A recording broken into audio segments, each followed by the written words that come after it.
This Roscoe. Welcome to Sanjay classes, and this is the very important video tutorial for you. That is the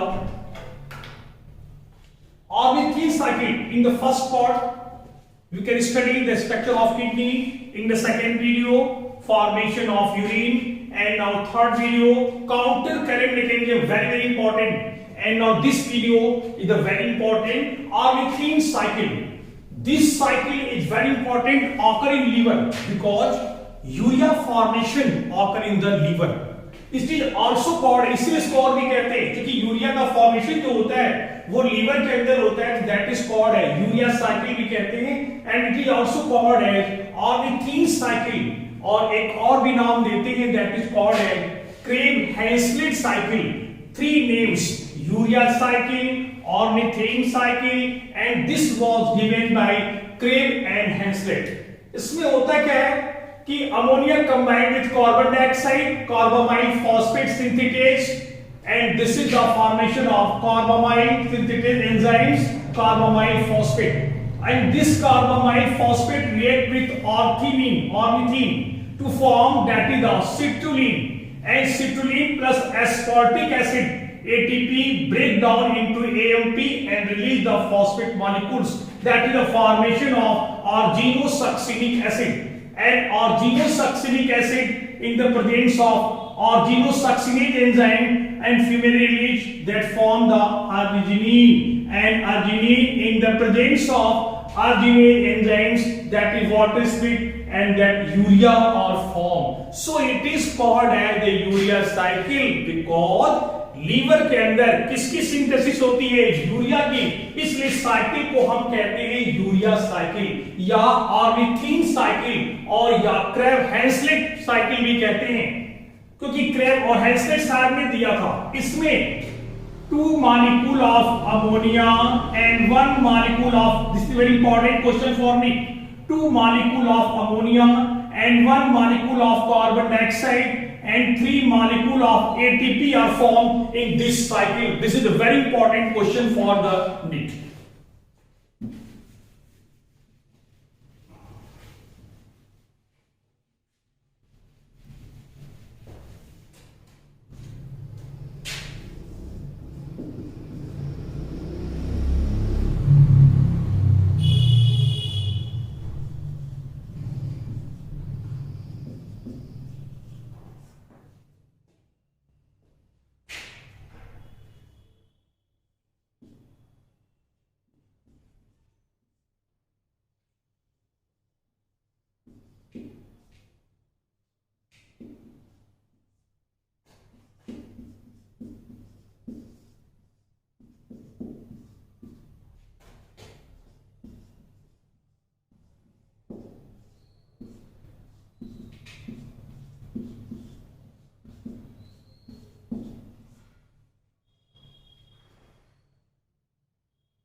This is cycles.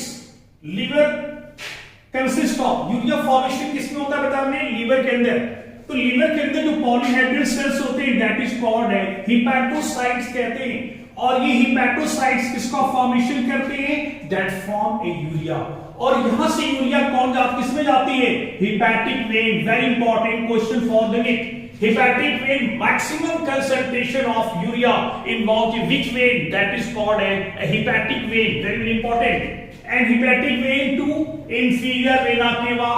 Inferior vena cava to right auricle to right ventricle, and right ventricle to pulmonary artery to lungs to pulmonary vein, and pulmonary vein to left auricle to the left ventricle, and that is aorta, and that is renal artery. And renal artery आपको बताया था हमने kidney के बारे में कि that is the hilum, renal artery enter and renal vein take out from the body of the kidney. तो अब यहाँ पे फिल्ट्रेशन ऑफ यूरिया हो जाएगा किडनी में, और फिर रीनल वेन में। इसका मतलब हो गया, very important question for the NEET, maximum concentration of urea is found in which vein? तो that is called as hepatic when.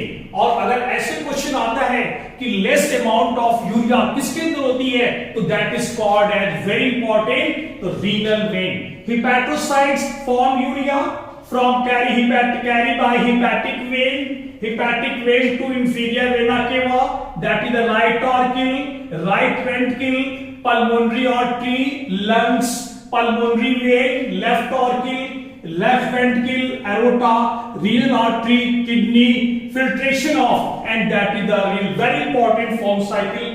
This is the ornithine cycle.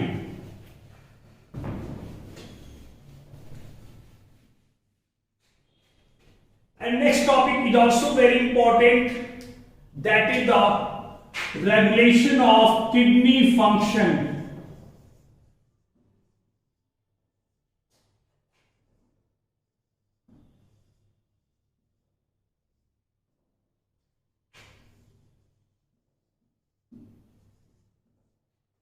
First is the control of ADH, anti-diuretic hormone, very important. तो condensation of kidney function के बारे में पढ़ रहे हो। Body में सबसे पहले ऑस्मोरिसेप्टर्स पाए जाते हैं। This is the osmoreceptors is found in the body. They changes according to the they changes when the blood volume, body fluid और changes then they are activate. ये ऑस्मोरिसेप्टर साइट कब होते हैं? जब ब्लड वॉल्यूम या blood body fluid में कोई changeable होता है, परिवर्तन होता है, तब ये एक्टिवेट होते हैं। तो सपोज करिए body fluid, loss of liquid, body fluid, loss of fluid from the body.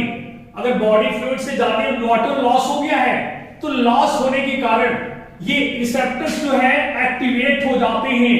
और किसको एक्टिवेट करते हैं? Hypothalamus. This is the osmothalamus, hypothalamus. अब ये हाइपोथैलेमस किसको एक्टिवेट करता है? ADH, that is called as anti diuretic hormone. और आपको पता है इसको, दैट इज एक नेम और भी है इसका, वैसोप्रेसिन भी कहते हैं। तो ADH क्या करेगा? Increase the reabsorption of water from the distal part of the tubules. Water को एब्जॉर्ब कराएगा DCT में और कलेक्टिंग डक्ट, जिससे ब्लड वॉल्यूम क्या हो जाएगा? मेंटेन हो जाएगा। अब जब ब्लड वॉल्यूम मेंटेन दो तरीके से होता है, एक तो सिग्नल देगा लास्ट पार्ट पे DCT में कि वहां पे सोडियम क्लोराइड आयन और वाटर का एब्जॉर्प्शन हो ताकि ब्लड वॉल्यूम बढ़ जाए। और एक सेकेंड क्या करता है? एड्रिनल ग्लैंड को एक्टिवेट करता है ताकि वो एल्डोस्टेरोन हार्मोन का सिक्रीशन करे, and they help in the absorption of sodium and water from the DCT। तो जिसके कारण ये ब्लड वॉल्यूम मेंटेन होती है। तो फर्स्ट हमने ये पढ़ा रेगुलेशन ऑफ किडनी फंक्शन। तो that is very important, control of anti diuretic hormone. It is also called as vasopressin भी कहते हैं ADH को। सबसे इंपॉर्टेंट कॉन्सेप्ट है कि बॉडी पे ऑस्मोरिसेप्टर पाए जाते हैं। अब ये कैसे एक्टिवेट होते हैं? जब चेंज होगा ब्लड वॉल्यूम में, बॉडी फ्लूइड्स भी जो चेंजेबल होते हैं, तब ये एक्टिवेट होता है। एक्टिवेट होने के बाद जब ये एक्टिवेट, तो हाइपोथैलेमस को एक्टिवेट, और हाइपोथैलेमस क्या करता है? Posterior part of pituitary, they release anti diuretic hormone को रिलीज करता है। and it help in the reabsorption of water from the DCT and CD of the tubules, जिससे ब्लड वॉल्यूम मेंटेन हो जाता है। अब ब्लड वॉल्यूम दो चीजों से बढ़ता है, एक तो सिग्नल देगा, carry signal to the distal part for the absorption of sodium chloride and water ion, और एक सिग्नल और देता है एक्टिवेट द एड्रिनल ग्लैंड को, और वो एड्रिनल ग्लैंड से हार्मोन जो निकलता है that is called as aldosterone, और ये एल्डोस्टेरोन सोडियम और वाटर के एब्जॉर्प्शन को डिस्टल डीसीटी में कर लेता है, जिससे हमारा जो ब्लड वॉल्यूम जिसके कारण कम होने के कारण, बॉडी फ्लूइड कम होने के कारण ये ऑस्मोरिसेप्टर एक्टिवेट हुआ था और ब्लड वॉल्यूम क्या हो जाता है, जब बैलेंस हो जाता है तो ऑस्मोरिसेप्टर स्विच ऑफ कर देता है and prevent the inhibit the formation of ADS, secretion of, इसके सिक्रीशन को स्टॉप कर देता है या इनहिबिट करता है। This is a very important function and prevent diuresis. आगे बताएंगे आपको डाययूरेसिस किसे कहते हैं, pass of excess of urine, जब ब्लड वॉल्यूम कम होगा, फिल्ट्रेशन कम होगा, ये उसको रोकता है, excess pass of urine. This is the very important term that is called as a diuresis. तो ये था पहला कॉन्सेप्ट कि regulation of kidney function by the control of anti diuretic hormones. And now second,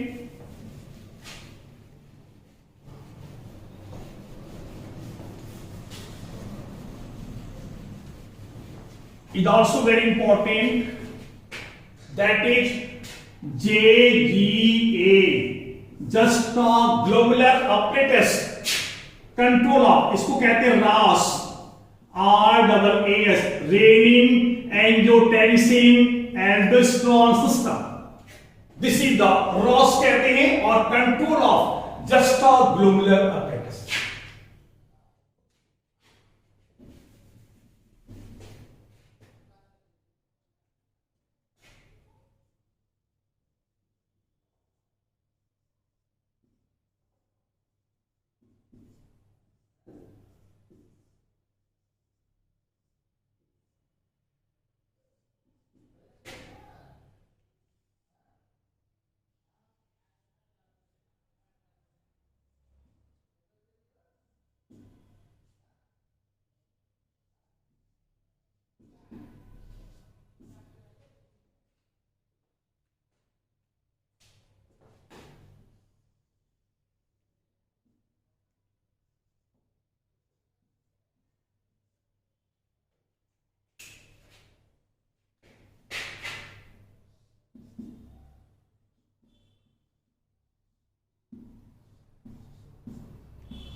this is a very important concept of control of juxtaglomerular apparatus. It is also the ROS, renin, angiotensin, aldosterone.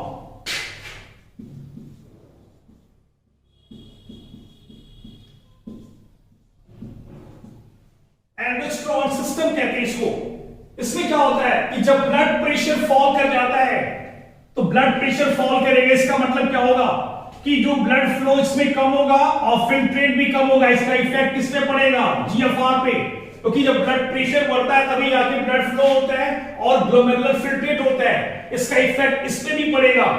तो अब जब blood fall कर जाता है तो kidney से hormone निकलता है, that is called as renin, और प्लाज्मा प्रोटीन लिवर से जो एंजियो इसको कहते हैं एंजियोटेंसिनोजन, इसमें how many number of amino acid?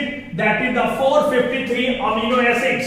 अब इससे कंबाइन करके ये बनाते हैं एंजियोटेंसिन फर्स्ट, जिसमें 10 अमीनो एसिड्स होते हैं, और फिर लंग से angiotensin converting enzyme they convert into angiotensin second, और इसमें 8 अमीनो एसिड होते हैं। और ये बहुत ही इंपॉर्टेंट है, they are very strongly vasoconstrictor,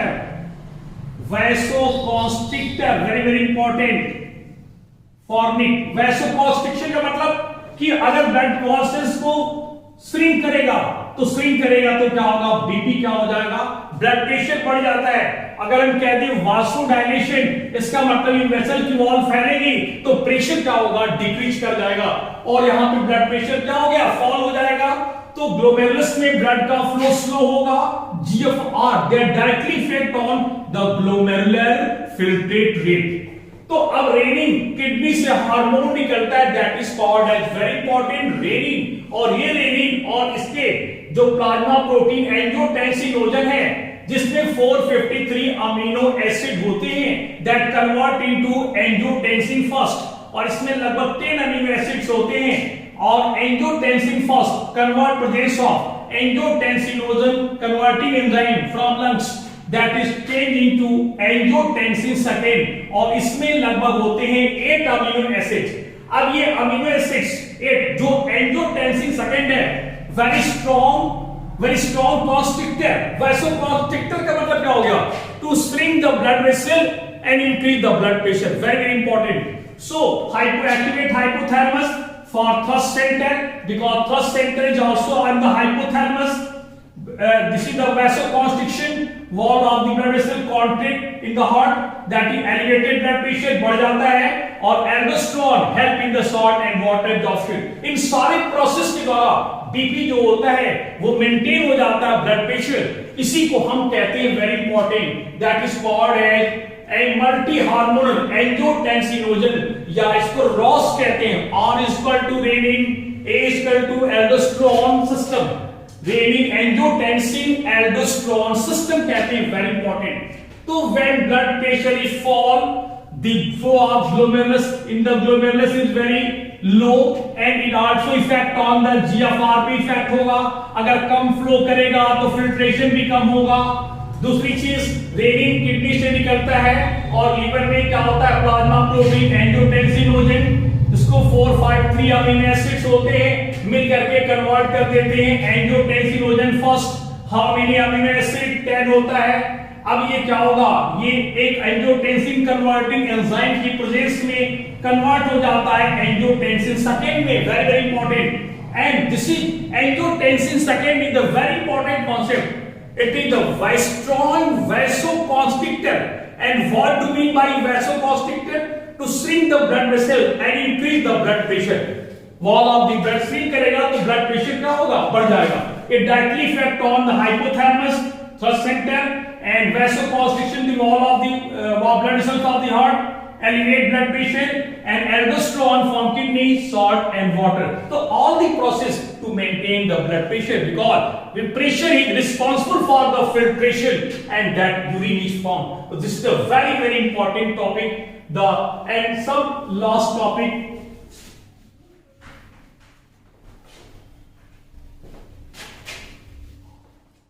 Some important term that is called as uremia percentage of urea in the blood, that is called uremia. And second,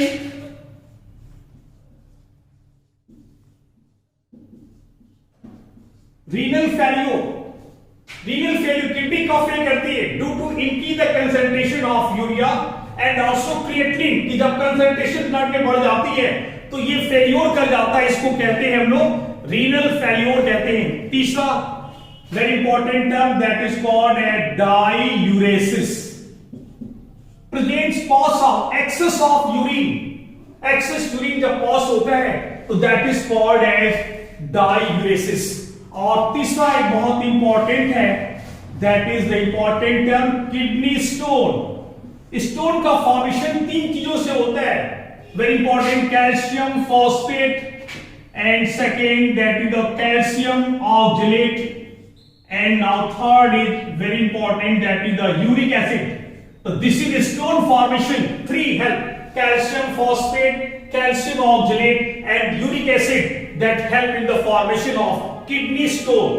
और एक और term है that is called as cystitis. Very important. Inflammation of the urinary bladder. जब urinary bladder में inflammation होता है तो that is called as the cystis. Cystitis कहते हैं inflammation को. और एक और है very important dysuria. Painful aspiration जो होती है, पेनफुल यूरिनेशन जब होती है that is called as dysuria. Very important terms. Uremia when concentration of urea in the blood increases that is called a uremia. Second renal failure when concentration of urea and creatinine increase in the blood, that is the failure due to the failure of the renal kidney. Diuresis, presence of excess urine process, that is called a diuresis. And kidney stone formed by calcium phosphate, calcium oxalate and uric acid help in the formation of kidney stone. And make important term cystitis, inflammation of urinary bladder, that is called as cystitis. And dysuria, that is the painful excretion, is called as dysuria. So very important topic for the NEET and this chapter in. And in the next video we can start the digestive system for very development of the system. My favorite guys who recommended for this topic, the digestive system. So next video for the digestive system. And special thanks for all the guys watching very carefully my video, and I love all the guys, the remarkable performance and also blessing to make hard work and give the target of the NEET. You are cracking the NEET. Thank you for watching very carefully.